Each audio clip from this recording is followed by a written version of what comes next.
11 জনের বাংলাদেশ হারিয়ে দিল 14 জনের ভারতকে। ভাবতেই ভালো লাগছে। ম্যাচের শুরু থেকেই আম্পায়ারদের নাটক। ভারত আবেদন করার আগেই হাত তুলে বসে থাকেন আম্পায়াররা। অপরদিকে বাংলাদেশের বেলায় মুখে যেন কুলু পেটে বসে থাকে। তবে শেষ রক্ষা হয়নি। শেষ হাসি এসেছে বাংলাদেশ। সত্য জয় সবসময়। ভারতকে 59 রানে হারিয়ে back to back champion Bangladesh. অধিনায়ক তামিমের বলে আউট ভারতের চেতন শর্মা। বাউন্ডারি লাইনে ক্যাচ নিতেই আনন্দে ভাসল বাংলাদেশ। মাঠের সব ক্রিকেটারের সেজদা। উড়ল বাংলাদেশের পতাকা। ব্যাক টু ব্যাক যুব এশিয়া কাপের চ্যাম্পিয়ন যুব টাইগাররা। ফাইনাল মহরণে বাংলাদেশের 198 রানের জবাবে ভারত থামে 139 রানে। এদিন টসে হেরে আগে ব্যাট করতে নেমে দেখে শুনে খেলতে থাকে বাংলাদেশ। তবে পাওয়ার প্লে শেষে প্রথম ওভারের প্রথম বলে ভুল আউটের শিকার হয়ে 20 রানেই ফিরে যায় জাওয়াদ। এরপর পুরো টুর্নামেন্টে ভালো খেলা অধিনায়ক তামিমও নিজেকে মেলে ধরতে পারেননি। তবে শিহাব আর রিজাওয়ানের দারুণ পার্টনারশিপে ম্যাচে ফেরে বাংলাদেশ। তাদের দারুণ এই পার্টনারশিপে ভর করে ভারতকে 198 রানের লক্ষ্য দেয় বাংলাদেশ।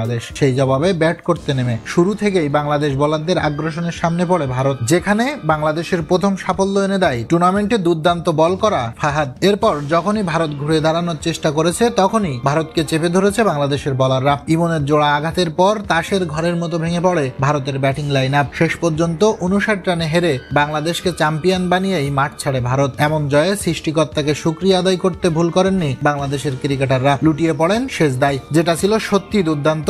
এক কথায় চোখের প্রশান্তি। দর্শক, এ ব্যাপারে আপনার মূল্যবান মন্তব্য জানিয়ে দিন কমেন্ট বক্সে।